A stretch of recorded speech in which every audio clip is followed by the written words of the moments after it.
Sulle strade del Rinascimento ci siamo fermati questa volta all'ingrosso Carta e Cancelleria Tarantola. Perché?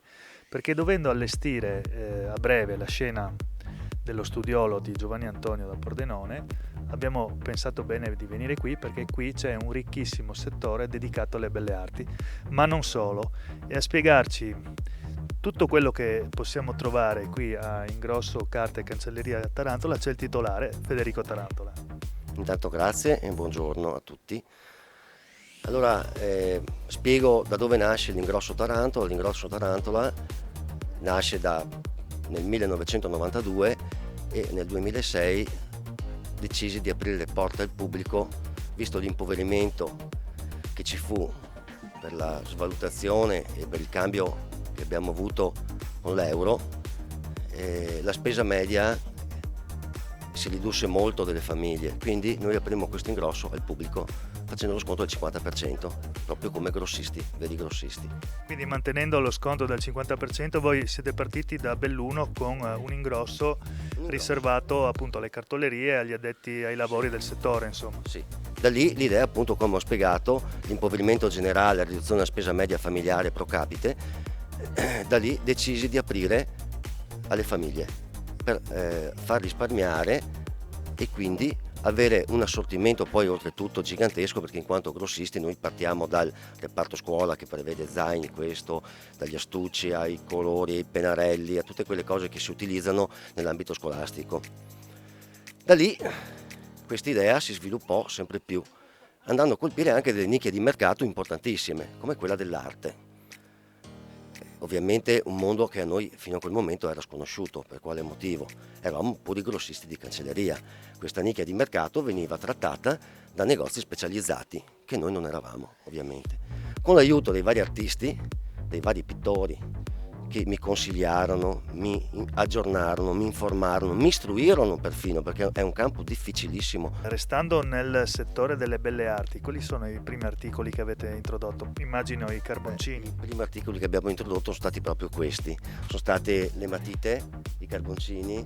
Oggi abbiamo un vastissimo assortimento, le crete, quindi le matite sanguigne, e sono stati i primi elementi che hanno ovviamente costruito i più celebri artisti di fama ovviamente mondiale. Infatti stavo per dirlo perché proprio nella tradizione della pittura italiana, insomma, anche lo stesso Leonardo disegnava. Faceva le bozze, disegnava con questi strumenti a secco che sono le matite, il carboncino, eccetera, insomma. E l'arte italiana, che è l'arte più importante del mondo, ovviamente, no? Perché, come si dice, nei secoli dei secoli.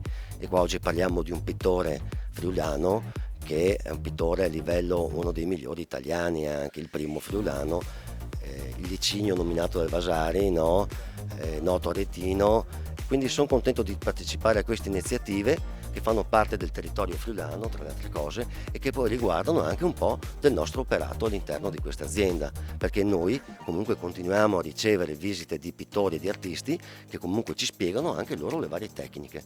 In base a questo, adesso abbiamo appena spiegato le tecniche secche, ci siamo evoluti, ci siamo ingranditi, abbiamo aumentato il numero di referenze, che tra le altre cose è difficilissimo, perché comunque è un'arte dove ci vuole una scuola d'arte, c'è anche l'università, oltretutto qui a Pordenone, quindi voglio dire.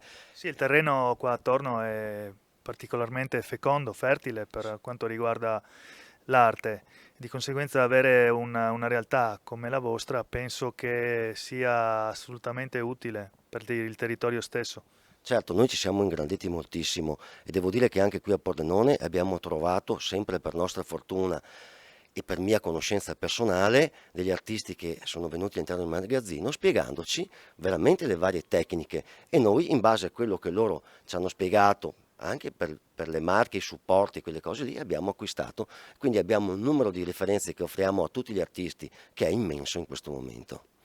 Tra l'altro mi dicevi poco fa che la vostra idea era anche quella di sviluppare magari degli eventi all'interno del negozio per farlo diventare una sorta di atelier aperto Sì, agli volevamo artisti. fare un atelier aperto per gli artisti, ma soprattutto per i ragazzi delle scuole medie e superiori, anche se già sulle scuole medie e superiori hanno già degli elementi molto validi, e quindi però invitare delle persone che sono esperte di acquarello, delle persone che sono esperte di incisione, delle persone che sono esperte di oli, di acrilici, fare vedere come lavorano questi pittori è una cosa importantissima, specialmente per gli artisti più piccoli.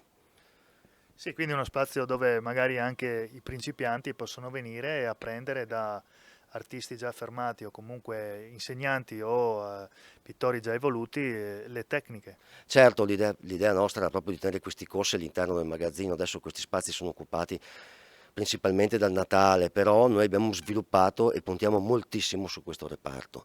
L'idea è di fare anche un ex tempore per i ragazzini, farla qua fuori nel piazzale, con dei premi, con tante cose, abbiamo tante idee in questo momento. Adesso vi illustro anche il resto dell'altra parte del magazzino che abbiamo. Sì, adesso ci trasferiamo nell'altra parte perché dovendo allestire lo studiolo del Pordenone andiamo di là, così vediamo i vari colori, perché qui troviamo colori dall'acrilico ai colori a pigmenti naturali.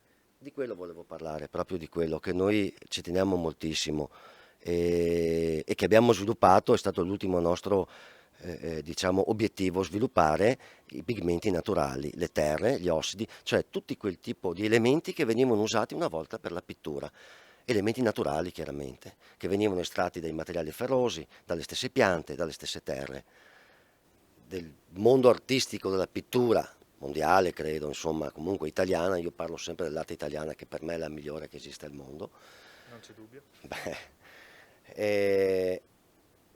Abbiamo iniziato a proporre i primi elementi, le terre, i pigmenti, gli ossidi, le lacche. Come spiegavo prima, qua ce n'è una parte perché l'altra parte per gli artisti più scrupolosi la teniamo nel magazzino, hanno dei costi che possono essere bassissimi oppure elevatissimi, sono estratti, come spiegavo prima, da piante, terra, le terre nostre naturali, da materiali ferrosi, gli ossidi di fatti, dalle lacche, tutte cose che vengono estratte da elementi naturali.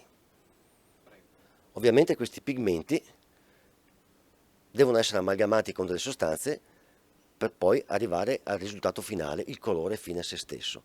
I vari tipi di oli, li abbiamo di tutti i tipi. E qui abbiamo anche gli utensili. Abbiamo anche tutti gli utensili ovviamente, ma abbiamo veramente tutti i tipi di oli che ci servono, tutti i medium per pittura, che servono per modificare e comporre anche gli acrilici, per il guazzo, per la tempera, per gli acquarelli, per tutto. Qui c'è tutto. Io credo che adesso questa siamo in fase conclusiva per quanto riguarda il colore, bisognerà parlare dei supporti, dove ci siamo specializzati anche lì, sempre ascoltando, informandoci, ma soprattutto in base a richieste che hanno fatto gli artisti stessi, che mi hanno spiegato come funzionano le tecniche più antiche, l'incisione ad esempio, o le litografie, e da lì abbiamo comprato i supporti, come tutti i cartoncini di tutti i tipi, per qualsiasi tipo di tecnica, dalle tecniche secche alle tecniche umide, i pittori e gli artisti sanno di cosa sto parlando, alle tecniche, anche le vecchie tecniche che si utilizzava il torchio, per l'incisione. Abbiamo una serie di blocchi che riguardano le stesse tecniche, si va dall'acquarello, che si va dal guazzo, la tempera, dagli oli e altri supporti che, come le tele, come altri tipi di cartoni telati che sono negli altri reparti, che man mano abbiamo sempre ingrandito, sempre come spiegavo, sul consiglio dei vari artisti. Un'altra vasta gamma di strumenti per la pittura che abbiamo acquistato sono i pennelli. Pennelli di vario tipo, pennelli dei peli naturali e i pennelli sintetici più prestigiosi. Non abbiamo sostituito il pelo naturale, però abbiamo acquistato dei pennelli che sono ad esempio di vaio sintetici o di matita sintetica, che sono di qualità pari al pelo naturale. Quindi possiamo dire che sostituiamo gli animali al pelo sintetico. Credo che sia un'ottima idea, anche perché questi produttori, che sono comunque italiani, hanno una qualità che è una delle migliori al mondo, e noi abbiamo puntato proprio su queste ditte italiane, che forse sono proprio le migliori al mondo, come l'arte italiana.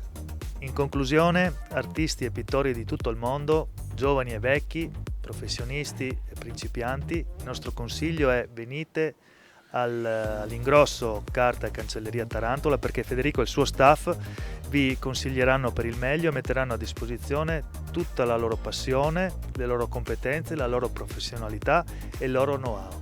E adesso noi ci trasferiamo nello studiolo del Pordenone. Federico, grazie e alla prossima. Grazie ancora. Ciao a tutti.